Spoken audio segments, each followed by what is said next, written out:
वाचा कल्पतर्पच्य कृपा सिंधुभ्येव च पतितानां पावनेभ्यो वैष्णवेभ्यो नमो नमः।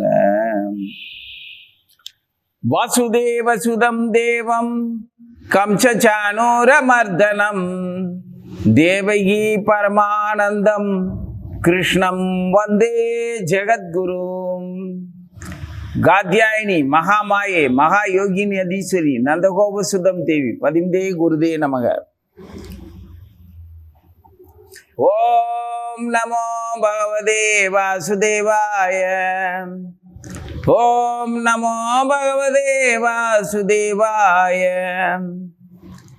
ओम नमो भगवते वासुदेवाय। श्रीमद् भागवतम 10வது ஸ்கந்தம் 2வது பகுதி அத்தியாயம் 14 पदम 11। जय गुरुदेव। भक्ति प्रमोद पुरी गोस्वामी महाराज की जय।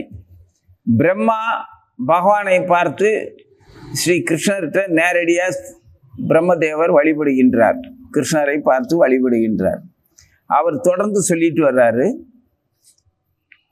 பகவான் அச்சுதா அனந்தா அப்படின்னு வணங்கிட்டு, நான் உங்ககிட்டயே என்னுடைய அறிவாற்றலை காட்டுற அளவுக்கு மூடனாக இருக்கின்றேன். மாயையினுடைய தன்மையை நான் புரிஞ்சுக்கிட்டதா நம்புகிற மாயையில் நான் இருக்கிறேன் அப்படின்னு சொல்லி வருத்தப்பட்டு, நீங்கள் எல்லாவற்றுக்கும் மாயைக்கெல்லாம் கடவுள், குற்றமில்லாதவர், என்னை உங்களுடைய சொந்த பணியாளனை சொந்த பிள்ளைய மன்னிக்கிற மாதிரி என்னை மன்னிச்சுக்கணும் அப்படின்னு சொல்லி வேண்டினார். இப்போ மேலும் பகவானுடைய தன்மையை பற்றி அவர் சொல்றார்.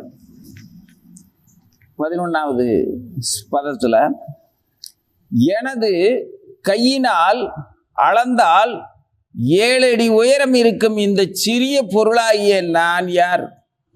இந்த ஜட இயற்கை, பௌதிக சக்தி, ஆணவம், ஆகாயம், காற்று, நீர், நிலம் போன்றவற்றினால் ஒரு பானை போன்றிருக்கும் பிரபஞ்சத்துடன் நான் இணைக்கப்பட்டிருக்கின்றேன். ஆனால் உமது மகிமை என்ன?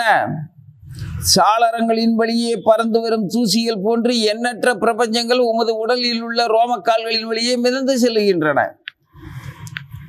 இப்பேற்பட்ட ஆற்றல் உள்ள உங்களுக்கு முன்னால நான்லாம் மிக சாதாரணமானவன் அப்படிங்கிறத அவர் புரிஞ்சு சொல்றாரு. இந்த பிரம்மா யாரு? இந்த பேரண்டத்துல எத்தனையோ பிரம்மாக்கள் இருக்கிறதா பாகவதம் குறிப்பிடுது. அப்போ இந்த பிரம்மா யாரு? பிரம்மாக்கள் பிரபஞ்சங்கள் எவ்வளவு இருக்கோ ஒவ்வொரு அண்டத்துக்கும் ஒரு பிரம்மா இருக்கிறார். அதுல நம்ம வசிக்கிற இந்த பிரம்மா யாரு? அதே மாதிரி காலம், எண்ணற்ற காலங்கள் இருக்கு, எண்ணிக்கையில் அடங்காத காலங்கள் இருக்குது. யுகங்கள், யுகங்களுக்குள்ள யுகங்கள் தான் அதிகம். அந்த ஒரு யுகம் அப்படின்னு எடுத்துக்கிட்டா அந்த யுகம் 4 வகையா பாகவதம் சொல்லுது. சத்தியயுகம், திரேதாயுகம், துவாபர யுகம், கலியுகம்னு. இப்போ நம்ம வாழ்ந்துகிட்டு இருக்கிறது இந்த கலியுகம். அப்போ எப்படி ஒவ்வொரு பேரண்டங்களும் அண்டத்துக்குள்ள ஒரு பிரம்மா இருக்கிறாரோ அதே மாதிரி அதுக்கு அந்த பேரண்டங்களுக்கான இயக்கங்களுக்கு ஒரு குறிப்பிட்ட காலம் இருக்குது. அந்த காலத்துக்குள்ள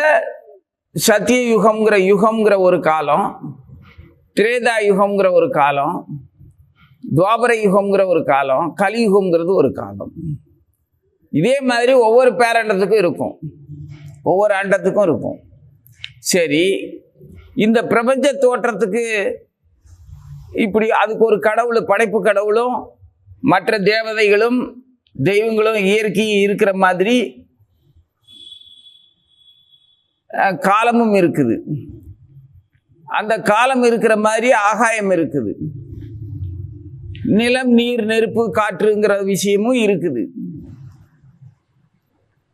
அந்த பஞ்சபூதங்களோட சேர்ந்து இருக்கும்போது பொய்த்தன்னுணர்வுங்கிற அகங்காரமும் இருக்குது, நான் எனதுங்கிற அந்த அகங்காரமும் சேர்ந்தே இருக்குது. அதாவது இந்த ஜட இயற்கை, பௌதிக சக்தி, ஆணவம் அப்படிங்கிற மூணும் தனி.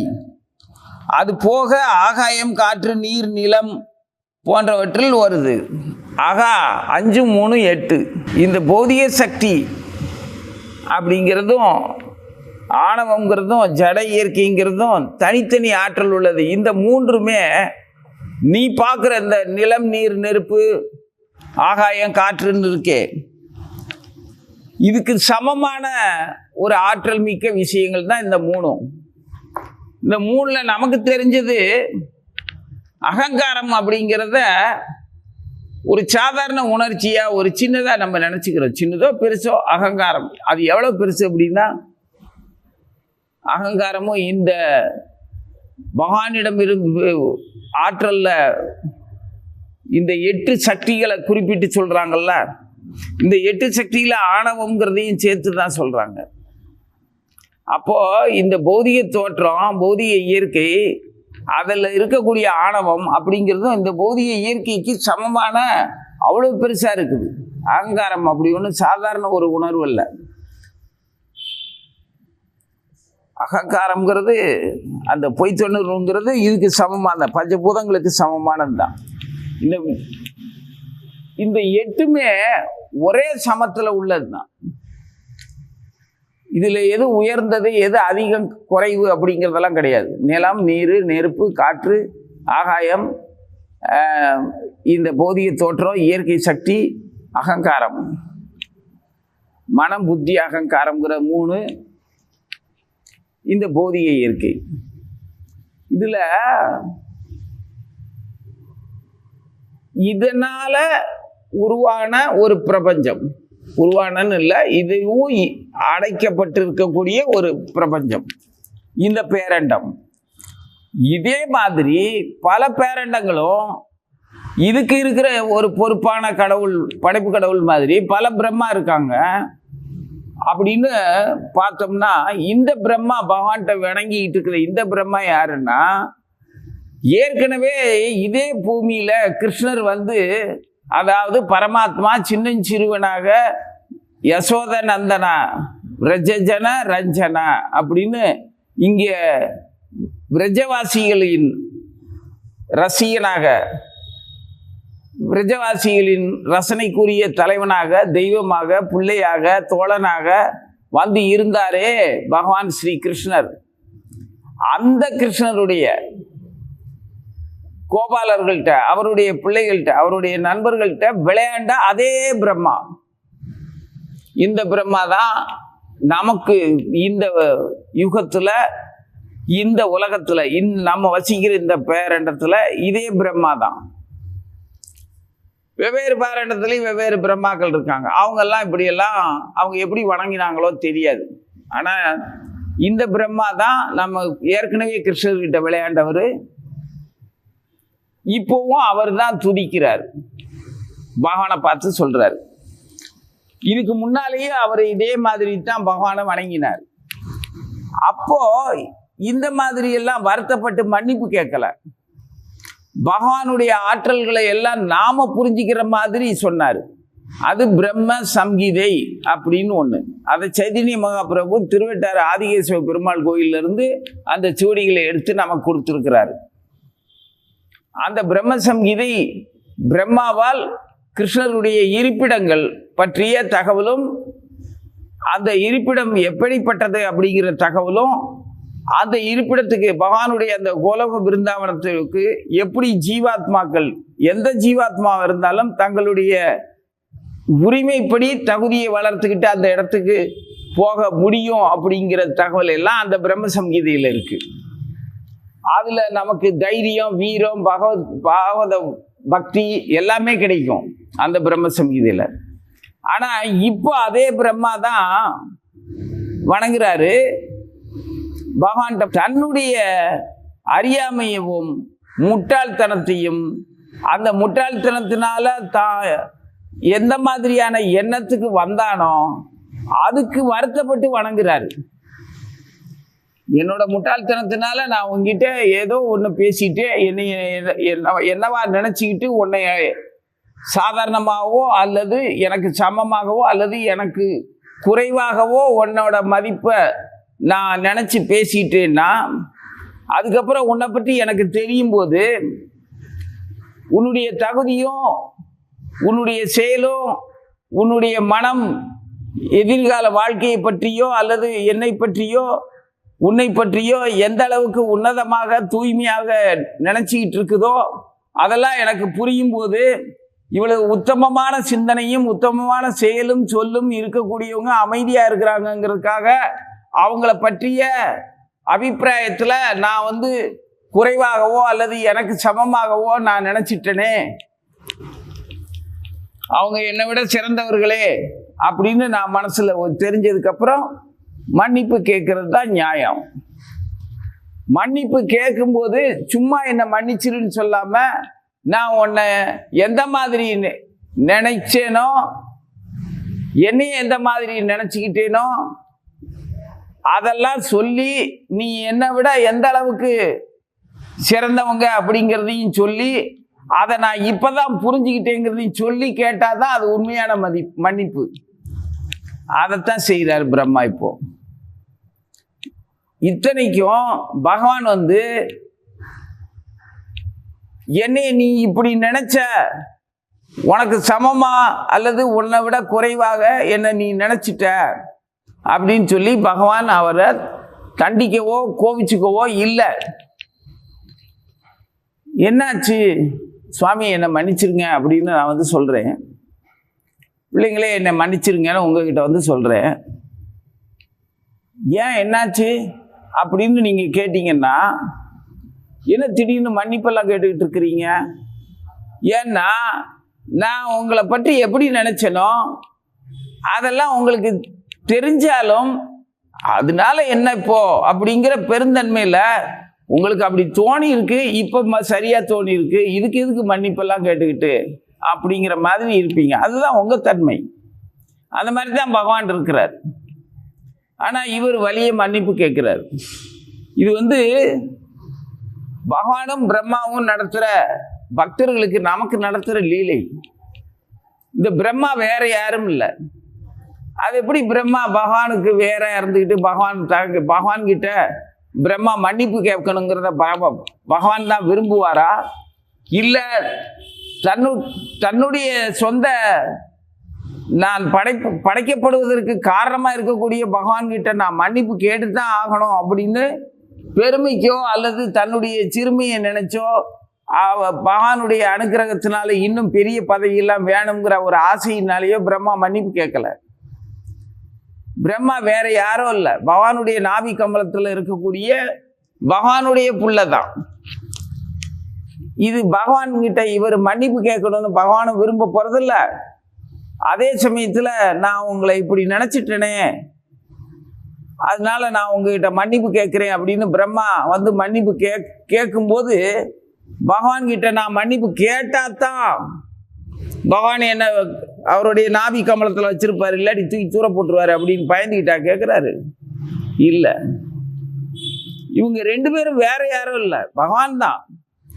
பக்தர்களுக்கான மனோபாவத்தையும் புத்தி கூர்மையவும் பக்தியினுடைய செழுமையவும் ஜீவாத்மா தங்களுடைய தகுதியும் உரிமையும் தெரிஞ்சுக்கிட்டோம் அப்படிங்கிறதுக்கு நான் நடத்துகிற லீலை. இந்த லீலையினால அவங்களுக்கு என்ன லாபம்? அவங்க எதுக்கு இந்த மாதிரி செய்கிறாங்க? வேற என்ன செய்வாங்க? ஜீவர்களை காப்பாற்றணும்னா அவங்க இப்படித்தான் விளையாண்டாகணும், இப்படித்தான் பேசிக்கணும். இது செயற்கையாக அவங்க நடிக்கலை. அவர் உள்ளது உள்ளபடி பகவான் பாட்டுக்கு நிம்மதியாக இருக்கிறாரு, இவர் பாட்டுக்கு நிம்மதியாக மன்னிப்பு கேட்டுக்கிட்டு இருக்காரு. உங்களை பற்றி நான் எவ்வளவோ நினச்சேன், குறைவாக நினைத்தேன். இந்த பேரண்டத்து பேரண்ட மாதிரி சர்வ சாதாரணமாக உங்கள் ரோமக்கால்களில், அதாவது நமக்கு ரோமக்கால்னா தான் நமக்கு புரியும். நமது உடல்ல இருக்கக்கூடிய ரோமங்களுடைய கால்னா ரோமங்கள் எந்த இடத்துல முளைச்சிருக்கோ அந்த இடத்தோட வேறு, முடியோட அடிப்பகுதி. உன் சரீரத்தில் எங்க ஒரு முடி இருக்குதோ அந்த முடி இருக்கக்கூடிய அந்த சதையில முடி ஊன்றி இருக்கக்கூடிய அடி புள்ளி இருக்கு இல்லையா, அந்த பகுதி, அதுக்கு இடையில இந்த பேரண்ட மாதிரியான பிரபஞ்சம் பல அண்டங்கள் மிதந்துகிட்டு இருக்குது, சுத்திக்கிட்டு இருக்குது அப்படின்னு பிரம்மா சொல்றாருன்னா, அதுக்கு உதாரணமா நீ ஒன்று நம்மளுடைய ரோமக்கால்களுக்கு மாதிரி இடத்துல எந்த அளவு சிறிய பொருள் அந்த இடத்துல இருக்கும், அதே மாதிரி பகவானுடைய பிரம்மாண்ட ரூபத்துல இந்த பேரண்டங்கள்லாம் அவருடைய ரோமக்கால்களுக்கு இடையில சுழலக்கூடியது அப்படின்னு சொல்றாரு.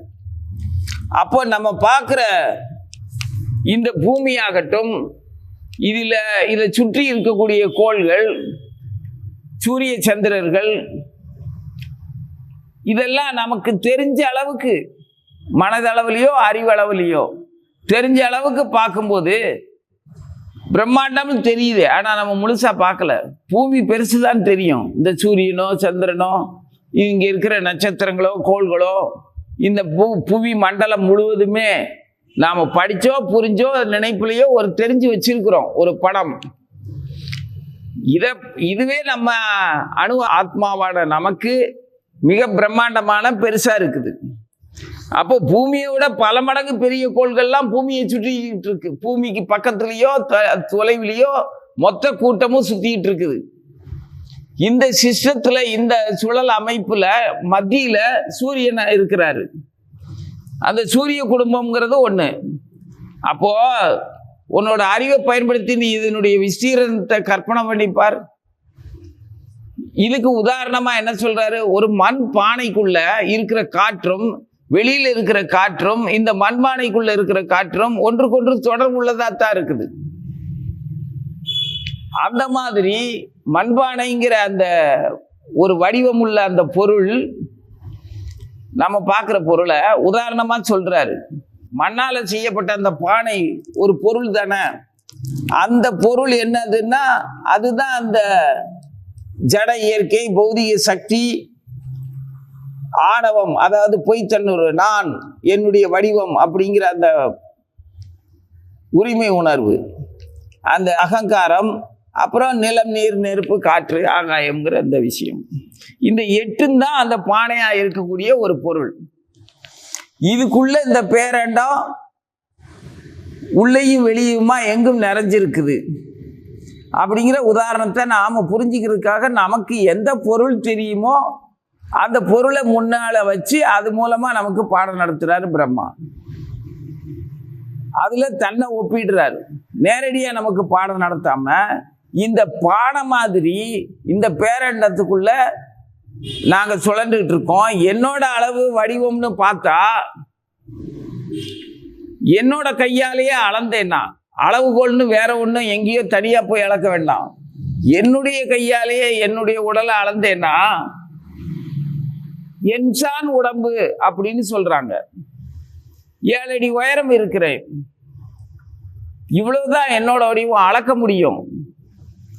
ஆனா என்னோட அளவுப்படி இருக்கிறது உங்க அளவுக்கு முன்னால நான் எந்த அளவு, இது நான் யாரு சொல்லிக்க கூட முடியாத ஒரு சாதாரணமான ஜீவன் அப்படின்னு பிரம்மா தன்னை சொல்லிக்கிறார்.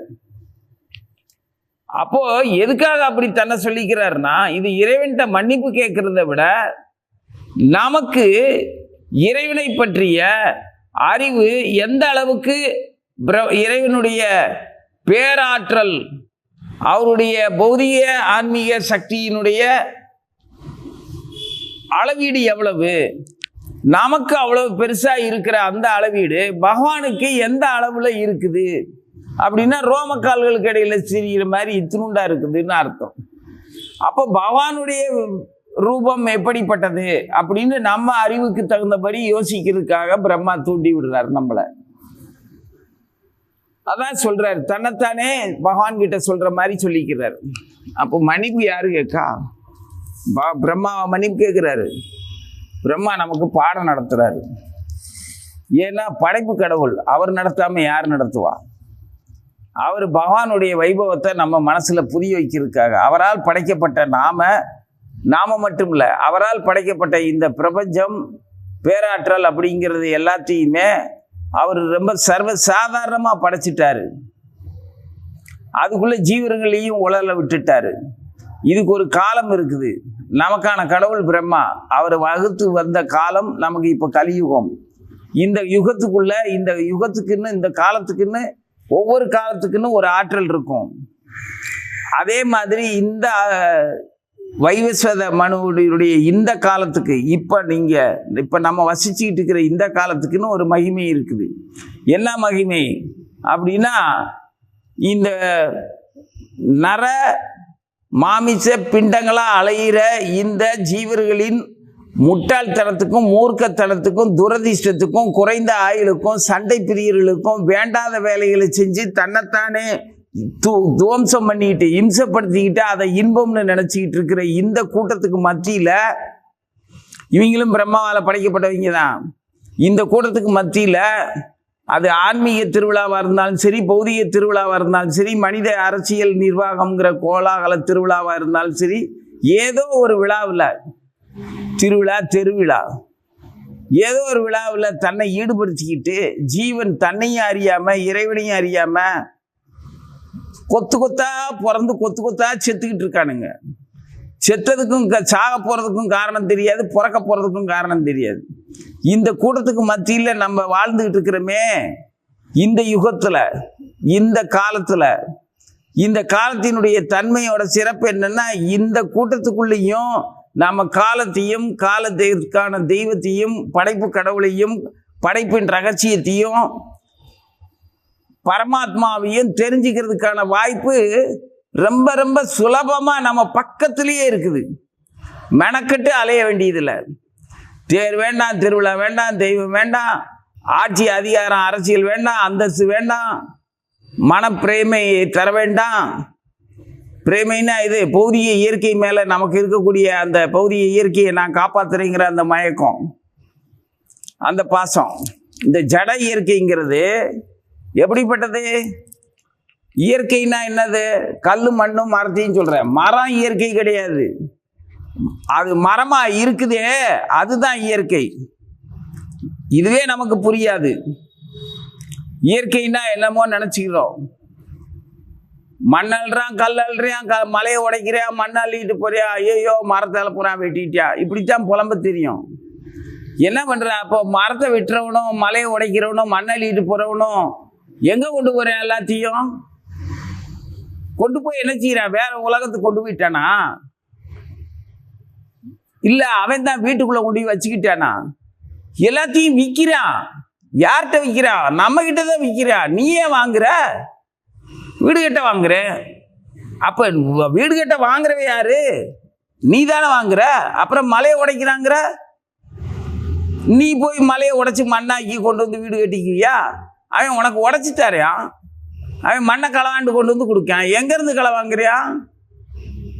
யாருக்கோ வேற ஒரு உலகத்துலேருந்து களவாண்டு கொண்டு வந்து இந்த பூமி கொண்டு வந்துட்டானா? இங்கே ஓடுற நதியில் குமிஞ்ச மண்ணை அள்ளிட்டு வந்து ஓண்ட விற்கிறான். நீ ஏன் தான் வாங்குற? வாங்கிட்டு ஐயோ மண்ணை களவாண்டுட்டேன் அப்படிங்கிற. என்ன அறிவோட பேசிக்கிட்டு இருக்கிற? இந்த பூமியிலேருந்து தான் எடுக்கிறான். மரத்தையும் இங்கேருந்து தான் எடுக்கான். மரத்தை அவன் கொண்டு போய் வீட்டில் வச்சுக்கல, இல்லாட்டி அதை கொளுத்திட்டு அவனும் அதில் விழுந்து சாவலை. உனக்கு தான் விற்கிறியா? நீ தான் வாங்குற மரத்தை. கட்டில், பீரோ, நாற்காலின்னு கண்ட மாதிரிக்கு வாங்குற. எதுக்கு வாங்குறோம்னே தெரியாமல் வாங்குற. விதவிதமாக வீடு கட்டுற. யார் வாயில வயிற்றுல அடிச்சுக்கிறது? மரத்தை பிடிங்கிட்டான், மண்ணை வெட்டிட்டான், காலத்தை போச்சு, வெயில் போச்சு, மழை போச்சு, எங்கே போயிடுச்சு? நீ முதல்ல என்ன ஒழுக்கமாக இருக்கிற? உனக்கு விதவிதமாக 4 பேர் இருக்கிறதுக்கு பாரம்பரியமாக எத்தனை மாளிகையை கட்டி வச்சிருக்க? அந்த காலத்தில் ராஜாக்கள் அவ்வளோ மாளிகை கட்டினான்னா அந்த மாளிகை முழுவதுமே வேலைக்காரையிலேருந்து வேலைக்காரன் குடும்பத்திலேருந்து அத்தனை பேரும் சேர்ந்தானே வசிச்சாங்க. ஒத்தையிலேயே வசிச்சா ராஜா? அவனுக்கு சேவகம் பண்ணுறதுக்கெல்லாம் எத்தனை குடும்பங்களை வச்சுக்கிட்டு இருந்தான்? தன்னோட இனம், தன்னோட மண்ணு, தன்னுடைய விவசாயம், தன்னுடைய இடத்தை காப்பாற்றுறதுக்காக மிருகங்கள்கிட்ட இருந்து எதிரிகள்கிட்ட இருந்தும் தனக்கு ஒவ்வாத வாழ்க்கை முறையில் வாழ்கிறவத்தை நமக்கு எதிரியாக இருப்பான். நம்ம வாழ்க்கையினுடைய கலாச்சாரம் பண்பை வந்து பெண்களையும் குழந்தைகளையும் செல்வத்தையும் அழிப்போம். அவங்ககிட்ட இருந்து காப்பாற்றுறதுக்குன்னு சொல்லி ஆயுதம் படை பல வீரர்கள்லாம் வச்சுக்கிட்டு அரண்மனையை கட்டி வாழ்ந்துக்கிட்டு இருந்தான்.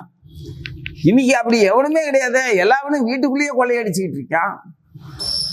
வீட்டுக்கு பிள்ளைகளுக்கு வேலை செஞ்சால் அதுக்கு ஒரு சம்பளம் வாங்கணும், அதுலேயும் லாபம் பார்க்கணும். 10 ரூபா சம்பாதிக்காம அவன் போய் 10 ரூபாய்க்கு ஒரு பொருள் வாங்கிட்டு வான்னு வீட்டிலேருந்து அனுப்பி வச்சா போய் அவன் தின்னுட்டு ஊரை சுற்றிட்டு போக்குவரத்து செலவு தின்னது எல்லாத்தையும் சேர்த்து 10 ரூபா பொருளுக்கு என்கிட்ட 100 ரூபா கொடுத்து அனுப்பணும். அப்போ தான் அந்த வேலையை முடிச்சுட்டு வீட்டுக்கு வர்றியா. அப்பனா இருந்தாலும் பிள்ளையா இருந்தாலும் பொண்டாட்டியா இருந்தாலும் மகளாக இருந்தாலும் காதலும் கிடையாது, காமமும் கிடையாது, கலவியும் கிடையாது. காதல் இருந்தால் அதனுடைய தன்மை என்னன்னு தெரியாது, கலவின்னா என்னன்னு தெரியாது, காமம்னா என்னன்னு தெரியாது. மிருகம் போல எதுக்குமே மனம்ங்கிற உணர்வு வேலையே செய்யலை. அந்த அகங்காரம்ங்கிறது எங்கே இருக்குன்னே தெரியல இவனுக்கு. அகங்காரமே கிடையாது. அற்ப ஜந்துவா வாழ்றா. வெறுமனை சென்சஸ் புலன்கள் வழியில புத்தியை விட்டுட்டு பொழப்ப விட்டுட்டு வாழ்நாள் பூரா இருந்துட்டு வீணா செத்து போறியா. சாக்கடையில கழுவி ஊத்துற மாதிரி இவங்களெல்லாம் கரைச்சி ஊற்றிடணும், அவ்வளோதான். வேற எதுக்குமே லாயக்கில்லை. இந்த யுகத்துக்குள்ள இருந்துக்கிட்டு பிரம்மா சொல்றபடி கோலோகத்தையும் பூலோகத்தையும் பிரபஞ்சத்தையும் பகவானுடைய அனுகிரகத்தையும் படைப்பு கடவுள் நமக்கு உணர்த்துறதுக்காக ஒன்று வந்து சொல்றாரு. என்னன்னு பார்த்தா ரொம்ப சுலபம். இவ்வளவு பயங்கரமான மோசமான இடத்துல நம்ம இருந்தும் கூட ஹே கிருஷ்ணா ஹரே கிருஷ்ணா ஹரே கிருஷ்ணா கிருஷ்ண கிருஷ்ண ஹரே ஹரே ஹரே ராம ராம ராம ஹரே ஹரே சொன்னா போதும். நிஜமாவா? ஆமா, சொன்னா போதும். எதை வச்சு இப்படி சொல்ற? ஏன் நீ எந்தெல்லாம் இந்த சித்துனூண்டு பிரம்மாண்டம்ங்கிற இந்த மொத்த பிரம்மாண்டத்தில் பட்டாணிகள சைஸில் இருக்கிற இந்த பூமி நமக்கு பிரம்மாண்டம். ஆனால் இதுக்குள்ளே இருந்துக்கிட்டே இருக்கிற மனிதர்களில் பாரு, நாடு இனம் மொழி வயது எல்லாத்தையும் கடந்து மகாமந்திரத்தை சொல்லிக்கிட்டு, இந்த மகாமந்திரத்தை சொல்லிக்கிட்டு ஆனந்தமாக நிம்மதியாக ஜீவன் வாழுது. இவ்வளோ அமங்கலமான சண்டையும் சச்சரவும் போட்டியும் பொறாமையும் புத்திகிட்டத்தனமும் ஒழுக்கக்கேடுமா நிறைஞ்சிருக்கிற இந்த உலகத்துக்குள்ள எந்த கவலையும் இல்லாம பட்டு போல கோலோகத்துல வாழ்ற மாதிரியே இங்க பூலோகத்துல கிருஷ்ணர் முன்னால நரசிம்மர் முன்னால நம்ம இயக்கம் கௌடிய வைஷ்ணவ இயக்கம் சைதன்ய மகாபிரபு தலைமையில வச்சுக்கிட்டு 5 மகா புருஷர்கள் ஜெய் ஸ்ரீ கிருஷ்ண சைதன்ய பிரபு நித்யானந்த ஸ்ரீ அத்வைத கதாதர சிவாசாதி கௌர் பக்த விருந்தா அப்படின்னு இந்த பக்தர்களோட சேர்ந்து நம்ம மகாமந்திரத்தை சொல்லிக்கிட்டு ஆனந்தமா வாழ்ந்துட்டு இருக்காங்களே. எங்க வாழ்ற மாதிரி? கோலோகத்துல வாழ்ற மாதிரி இங்க வாழ்ந்துட்டு இருக்கானே. அப்போ அவனுடைய உரிமையும் தகுதியும் சிறப்பா இருக்குது. இது இந்த புருஷோத்தம மாசத்துல பிரம்மாவுடைய பகவானை சுதிக்கிற இந்த சுதியை படிச்சு நாம புரிஞ்சுக்கிட்டு நமக்காக தான் பகவான் இந்த ஏற்பாடு பண்ணியிருக்கிறார், நமக்காக தான் இந்த காலத்தை கொடுத்திருக்கிறாரு, நமக்காகத்தான் கருணையோட பிரம்மா வந்து பகவான்கிட்ட மன்னிப்பு கேட்குற மாதிரி 2 பேரும் நம்மளை எப்படியெல்லாம் வழி நடத்துறதுக்கு எவ்வளோ ஆனந்தமாக செயல்பட்டு இருக்காங்க, திருப்தியாகவும் நம்பிக்கையோடையும் செயல்பட்டு இருக்காங்க. அது காலங்காலமாக படிக்கப்பட்டோம் கேட்கப்பட்டோம் ஜீவர்கள் தங்களை காப்பாற்றிக்கிட்டு ஆனந்தமாக ஆடி பாடி போய்கிட்டு இருக்குது. அப்போ இந்த கலியுகத்துக்குள்ள எவ்வளோ பெரிய பாக்கியம் இது. அப்போ சிறந்த கலியுகம். இந்த சிறந்த மடையர்களாலும் மூடர்களாலும் மூர்க்கர்களாலும் நமக்கு கிடைச்ச பெரும் பாக்கியம் இதுக்குள்ள. அப்போ அவனை என்ன செய்ய? அவனை இப்படியே விட்டுறவா?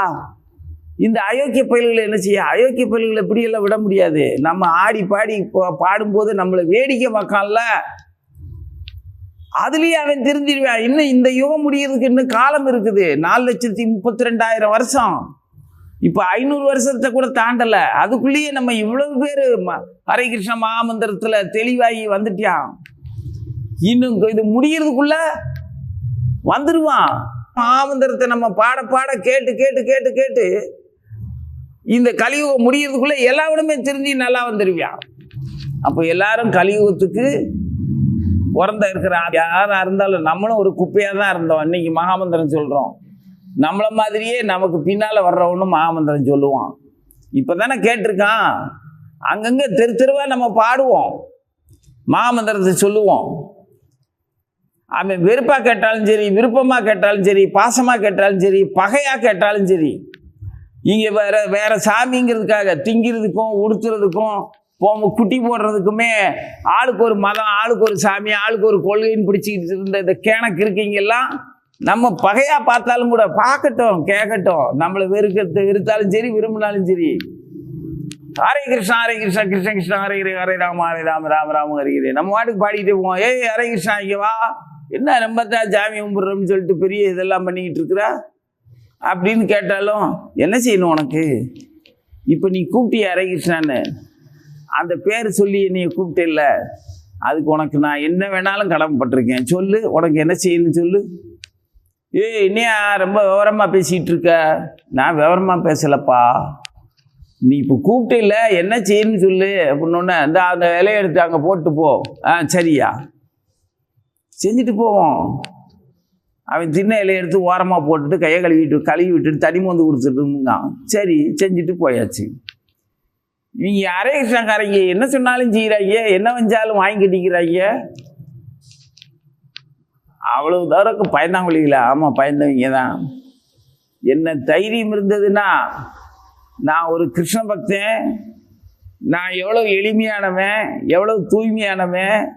இப்போ நான் கிருஷ்ணருக்கு சேவகம் பண்ணுறதுக்கு அவருக்கு பிரசாதத்தை எடுத்துக்கிட்டு போயிட்டுருக்கேன். நீ தின்னுட்டு பல் விளக்காம உனக்கு ஒவ்வாத ஒரு ஊத்தைய அழுகி போன நாரி போன சாப்பாட்டை நீ தின்னுட்டு என்னை இலைய எடுத்து போட்டு கையை கழுவ தண்ணி கொடுத்துட்டு போ அப்படிங்கிற. எனக்கு எவ்வளோ தைரியம் இருந்ததுன்னா என்னுடைய நிலையை மறந்துட்டு உனக்கு சேவகம் பண்ணுறதுக்கு துணிஞ்சு வந்து நான் இணங்கி போகிறேனே, அப்போ நான் யாரு, நீ யாரு? நம்மளை இப்படி இது செய்ய வச்ச இந்த பகவான் யாரு? இந்த பிரம்மா யாரு? பிரம்மா எதுக்கு பகவான்கிட்ட போய் மன்னிப்பு கேட்குறாரு? இதெல்லாம் எப்படி தெரியும்? எப்படி வெரைட்டியா வகை வகையாக புரியும்? எப்படி நம்மளுடைய தூய்மை இந்த மாதிரி பகவானுக்காக ஜீவனுக்காகன்னு இறங்கி போய் செஞ்சால் நம்ம எந்த தீட்டும் எந்த அழுக்கும் நம்மக்கிட்ட ஒட்டாது அப்படிங்கிற துணிச்சல் எனக்கு எப்படி வந்துச்சு? இதெல்லாம் ஒரு வைஷ்ணவ பார்வையில், கௌடிய வைஷ்ணவ பார்வையில், ஹரே கிருஷ்ணா பக்தர்கள் பார்வையில், ஹரே கிருஷ்ணா மகாமந்திரத்தை தொடர்ந்து ஜெபிக்கிறவே ஒருத்தனுடைய பார்வையில் இது எல்லா வித்தியாசமே அவனுக்கு தானாக தெளிவாக புரியும். அவன் அவமானத்துக்கு ஆளாக மாட்டான், கௌரவத்துக்கு புகழுக்கு ஆசையும் பட மாட்டான், அச்சமும் பட மாட்டான், தூய பக்தனாக இருப்பான்.